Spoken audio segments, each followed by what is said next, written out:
Bismillahirrahmanirrahim. Elhamdülillahi Rabbil alemin. Vessalatu vesselamu ala Rasulina Muhammedin ve ala alihi ve ashabihi ecma'in. Bir kişi peýda boldy. Doganlarymyz şoňa jogap berseňiz diýýärler. Ol kişi sahypasyna ahun diýip ýazypdyr we sahypa açylandan bäri meniň derslerimi kesip goýup meni ýamanlap başlapdyr. Başda kän üns bermedik. Soňra bir näçe doganlarymyz bu kişi barada ýene gaýtalap ýazdylar, soradylar. Soňra bu kişiniň diýýän goýýan zatlaryny musulman doganlar gözden geçirdik we arkasyndan has howply we korkunç zat çıktı. Bu kişi musulman doganlar Lubnanly Abdullah el-Harari el-Habashi diýilen adaşan insanyň sektasynyň gow täsirlenen kişidir. Yani bu oglan Habashi sektasyndandyr. Habaşitler sopulugy perde hökmüne ullanýan radikal, tekfirji, daşary ýurtlaryň gizlin gullyklarynyň musulmanlary agzal etmek üçin ullanýan Lubnanna, yani Livanyna emele gelen cemaatdir. Orsça Habaşit diýilýär, türkler Ahbaş cemaaty diýýärler, Arapçada Furqatul Ahbaş diýilýär. Bu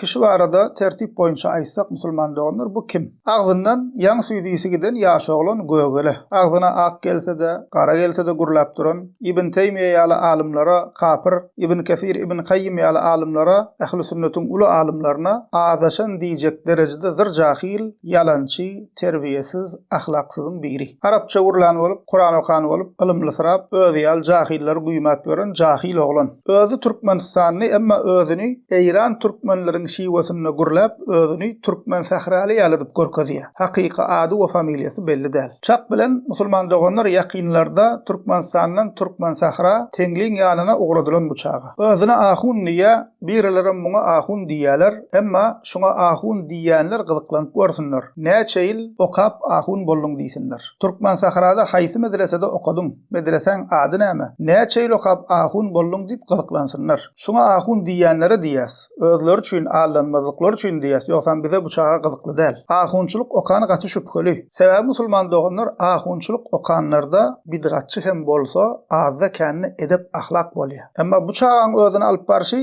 tengliň ýanyna baryp kella selle sarap özüni ahun diýip gören jahil ahun sumaga meňzeýär. Diýdik musulman doganlar bu kişi akide tarapdan Livanly Abdullah el-Harari el-Habashi diýilen adaşan insanyň sektasynyň gow täsirlenen kişidir. Bu oglan Habaşit sektasyndandyr. Şonuň üçin Abdullah el-Harari'ni öwýä we uly alim diýär. Abdullah Harari el-Habashi Livanly. Şonu öwýä we uly alim öwliýa diýär. Abdullah el-Habashi'nin kimdigini häzir aýdyp geçeriz. Videolarynyň birinde Şeyh Muhammed Aslan şeýle diýdi diýär. Muhammed Aslan diýilen kişi ady belli Habaşit. Bunyň özüni alyp barşy uly alimlere söwüp kafir diýip durmagy, edepsizligi, ahlaksyzlygy Habaşi sektantlarynyň häsiýetidir. Şonuň üçin Arap dünýäsinde bular öz edepsizligi bilen ýakasyny tanadan we ýigrenilýän jemaatdyr. Türkmenistanda musulman doganlar Habaşit sektasynyň eýerjileriniň peýda bolmagy halkymyz we musulmanlar üçin gaty howpludyr. Bu çaga ýa internetiň üstünden Habaşitlerden täsirlenipdir, ýa da şu çaga Ukrainada, Orsiýetde okan bolmagy we şol ýerde Habaşitlerden ders alan bolmagy gaty ähtimallyr. Bunyň bilen ýakyndan gyzyklanjaklar sorap görsinler. Sebäbi Orsiýetde, hususan Ukrainada Habaşitleriň, Habaşi sektantlarynyň okuwlary bar. Bu nämeler diýipdir? Meniň videolarymy kesip goýup özçe bir zatlar gurlapdyr. Olara ýeke-ýeke jogap bermek gerek däl musulman doganlar. Biziň derslerimizi köpden bäri dinläp ýören doganlarymız biziň näme diýänimizi, näme ura diýänimizi gowy bilýärler. Gyzyklanýanlar dogrusyny bilesi gelse, şol kesilen videoň dogry görnüşini aslyny dinläp görsünler. Ol ýerde başga zat barada gurrun gidýänini özlerim eşiderler, göz ýetirerler. Maňa kafir diýipdir. Ondan Ibn Teymiye kafirmiş, Ibn Kesir adaşanmış, Ibn el-Qayyim el-Jawziyye adaşanmış. Mekke we Medineň alimleri Wahabimiş, Wahabilere bolsa kafir diýilýärmiş. Bu çaga görä. Türkmen sahran bidgatçy ahunlary Ibn Teymiye kafir, Ibn Kesir we Ibn el-Qayyim adaşan diýjek derejede pese düşen bolmaly däl. Tagsirleriňizden bu sözler dogrymy diýip anyklap görün. Diýdik musulman doganlar, bu Abdullah el-Harari el-Habashi uly alim öwliýa diýär. Abdullah el-Habashi diýilen kişi asly Efiopiyalı. Abdullah el-Habeşi el-Harari diýilen kişi Efiopiýada wagty Hristiýan hökümede musulmanlar satýar we musulmanlaryň arasynda fitne çykarýar. Şonda musulmanlar buňa garşy ayaklanýarlar. Hatda internetde videolar hem bar. Bu da ol ýerden gaýdýar. Soňra Lubnana gelýär we şol ýerde ýerleşýär. Lubnanyň özüne taraptar tapýar, akidasy ynanjy bozuk, batyl fetwalary we batyl akidasyna mysal sahabalary dil zodýar. Muawiye radiyallahu anha, enemiz Aýşa radiyallahu anha we başga da sahabalara dil zodýar. Batyl fetwalara mysal kagyz pullara zekat düşenok diýär. Zenan erkek bir ýerde otursalar bolýar diýär. Ki habaşilerin zenan erkek garym wagtym bolup oturan videolar bar internetde. We has gen fetwalarynyň biri musulman doganlar ki bu sözüni aýallaryň içinde otyr qadiýär. Hapa kaseteleri ýani zina kasetelerini eğer ayal görse bolýar haram däl diýär. Hatta oturan zenan kişi gen görüp gaýtalap soraýa Abdullah el-Habeşi el-Harari bolsa sesini gataldyp haram däl diýär. Bu zatlaryň hemmesi musulman doganlar kitaby bilen, videosy bilen, sesi bilen internetde dolu bu zatlar. Arapça bilen doganlarymyz özleri görüp anyklap bilerler. Habeşitler radikal jemaat, Lubnanyň özleri bilen ilalaşmaýanlar bilen atyşyp öldürüp gören kişiler. Tekfirci jemaat İbn Teymiye, İmam Zahabi, İbn Kesir, İbn Huzeyme, İbn Qayyim ýaly ahli sünnetin ulu alimlerine kafir diýerler. Mekke Medineň alimleri Wahabi we kafir diýerler. Hatta bidgatçy soplar gowdunlasynar. Abdullah el-Habeşi soplaryň ulu alim diýip gören kişisi Ramazan el-Buti kafir diýär. Internetde ýazyn, öz sesi bilen, videosy bilen bar. Mısırlı Sufi soplaryň bidgatçylygyny gowwarýan kişisi bar. Şa'rawi diýerler. Şa'rawi hem kafir diýär. Şonuň üçin hem Arap dünýäsinde sünnisi sopasy bularyň azynlyklaryny gow bilýärler.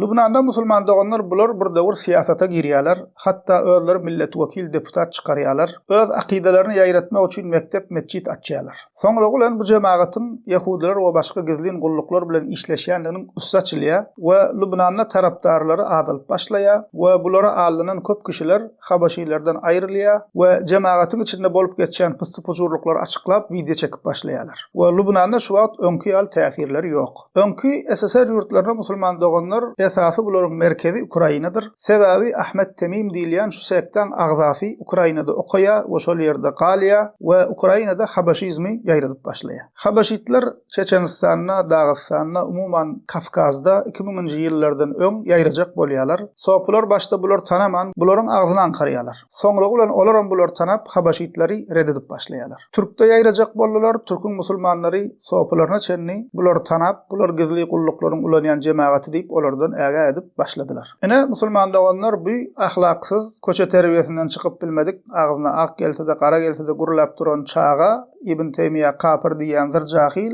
Habaşi sektesinden şonuň üçin İbn Teymiye kafir diýär. Şonuň üçin İbn Kesire, İbn Qayyima azaşan diýär. Habaşitdir. Habaşitleriň häsiýetleri yalançylyk, ahlaksyzlykdyr, tekfirjilikdir. Äge bolun alanman musulman doganlar. Dikkat etmeli yer musulman doganlar bunyň ýeközi bolsa ýene gowy. Emma Türkmenistanda Habaşitler jemaatlaşyp şu sekten düşünjesine başga da kişiler bar bolsa we halkymyzyň içinde soplaryň arasyna girip Habaşizmi ýaýradýan bolsalar ki Habaşileriň gylygydyr. Haýsy musulman ýurtda ýaýrajak bolsalar ilki bilen şol ýerdäki sopy jemaatleriň içine goşulýarlar. Soplarym öz bidgatlaryny, pirlerini gollasalar, oňa Wahabi diýseler, soplarym bulara gujak açýarlar. Eger Habaşiler Türkmenistanda we halkymyzyň içinde jemaatlaşyp ugran bolsalar, radikal tekfirjiler, Hizbut Tahrir, Ihwanul Muslimin, Fethullahçylar biziň halkymyz üçin, musulmanlar üçin nähil howply bolsa, Habaşitler hem Türkmenistan we halkymyz üçin şonuň ýaly howplydyr. Gaty äge bolyň, allanmalyň. Allah Taala adaşanlara hidaýet etsin. Elhamdülillah rabbil